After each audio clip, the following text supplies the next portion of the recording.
ஆண்டவரும் அருமை இரட்சகருமா இருக்கிற இயேசு கிறிஸ்துவின் ஆச்சரியமான நாமத்தில் தினமும் கர்த்தருடைய சத்தத்தை கேட்டுக்கொண்டிருக்கிற என்னுடைய பிள்ளைகளை வாழ்த்துகிறேன், ஆசீர்வதிக்கிறேன். நீங்கள் ஆசீர்வதிக்கப்பட்டவர்கள். இந்த நாளிலும் கூட கர்த்தர் உங்களை பார்த்து சொல்கிற ஒரு வார்த்தை, நீங்கள் நம்பினதிலே உறுதியாய் நில்லுங்கள் என்று ஆண்டவர் சொல்லுகிறார். இன்றைக்கு அநேக ஒரு காரியத்தில் உறுதியாக என்ன செய்வது கிடையாது, நிற்கிறது கிடையாது. சில மனிதர்கள் சொன்னால் அந்த பக்கத்தில் சாய்வது, இன்னும் சில மனிதர்கள் வேறு விதமாய் சொன்னார் அந்த பக்கத்தில் சாய்வது.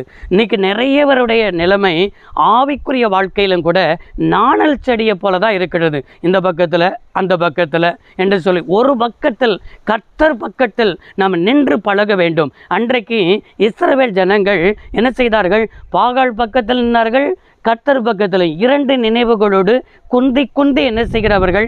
நடக்கிறவர்களாய் காணப்பட்டார்கள். அதனால தான் தேவனுடைய மனிதர் சொல்லுகிறார், நீங்கள் இரண்டு நினைவுகளோடு எந்த மட்டும் குந்தி என்ன செய்வீர்கள்? நடப்பீர்கள்.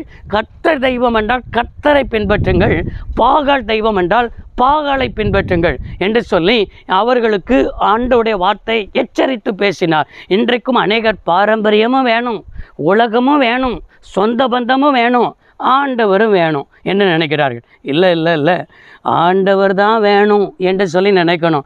ஆண்டவர் நம்ம கூட இருப்பார்னா சொந்த பந்தம் தானாக வரும்.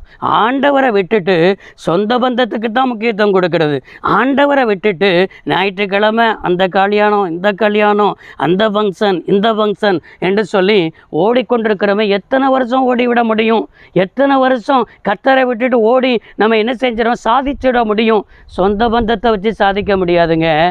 ஆண்டவர் தான் நமக்கு வேணும் என்று சொல்லி நீங்கள் நம்பினதில் நீங்கள் உறுதியாய் நிற்க என்ன செய்யணும்? பழகணும். இதை தான் ஏசாயா தீர்க்கதரிசன புத்தகம் 26ஆம் அதிகாரம் 3வது வசனத்தில் இவ்வாறாய் பார்க்க முடிகிறது. உம்மை உறுதியாய் பற்றி கொள்ள மனதுடையவன் உம்மையே நம்பியிருக்கிறபடினால் அவனை பூர்ண சமாதானத்துடனே காத்துக்கொள்வீர் என்று சொல்லி வேதத்தில் வாசிக்க முடிகிறது. உம்மை உறுதியாய் பற்றி கொள்ள மனதுடையவன் அப்படி சொல்லப்பட்டிருக்கிறது. நீங்கள் எப்படி இருக்கிறீங்க? அவரை உறுதியாய் பற்றி கொள்ள மனதுடையவர்களாக இருக்கிறீங்களா? உண்மையே நம்பி இருக்கிறபடினால். ரெண்டாவது, உண்மையே நம்பணும். எந்த ஒரு காரியம், தேவைகளாக இருந்தாலும், வியாதிகள் காரியத்தில் இருந்தாலும், வேலையின் காரியத்தில் இருந்தாலும், பிள்ளைகளுடைய படிப்பின் காரியத்தில் இருந்தாலும், பிள்ளைகள் ஞானமே இல்லைன்னு நினைக்கிறீங்களா? பிள்ளைகளுடைய எதிர்காலம் எப்படி இருக்க போகுதுன்னு கவலைப்படுறீங்களா? பிள்ளைகளை குறித்த வேதனையோடு கூட இருக்கிறீங்களா? நம்ம நம்பிக்கை கர்த்தர் மேலே தான். நம்மளுக்கு தந்த பிள்ளைகளை ஆசீர்வதிப்பார். உன் பிள்ளைகள் கர்த்தரால் ஆசீர்வதிக்கப்பட்டிருப்பார்கள். உன் சந்ததி என்ன சொன்னால் கர்த்தரால் போதிக்கப்பட்டிருக்கும். கவலைப்படாதீங்க, கர்த்தர் பார்த்துக்கொள்வார். உங்கள் நம்பிக்கை கர்த்தர் மேலே வைங்க. உண்மையே நம்பிக்கை பண்ணினான் பூர்ண சமாதானத்தோடு காத்துக்கொள்வேன். அந்த அவரை நம்புகிற பிள்ளைகளுக்கு இருதயத்துக்குள்ள ஒரு பூர்ண சமாதானம் இருக்கும். எந்த ஒரு காரியத்தை செய்வதற்கு சமாதானம் இருக்கும். எந்த காரியத்தை செய்தாலும் சமாதானத்தோடு செய்வதற்கு கர்த்தர் கிருபை தருவார். இதுதாங்க ஆசீர்வாதம். இந்த சமாதானம் இருக்குது பாருங்கள், இதுதாங்க தேவ நடத்துதல். ஒரு காரியத்தை செய்யணும்னா சமாதானம் இருக்கணும். சமாதானம் இல்லைன்னா அது தேவ நடத்துதல் இல்லை. சமாதானம் இல்லாமல் போய் முயற்சி பண்ணாதீங்க. சமாதானம் இல்லாமல் போய் மாம்சத்தில் போய் நிற்காதீங்க.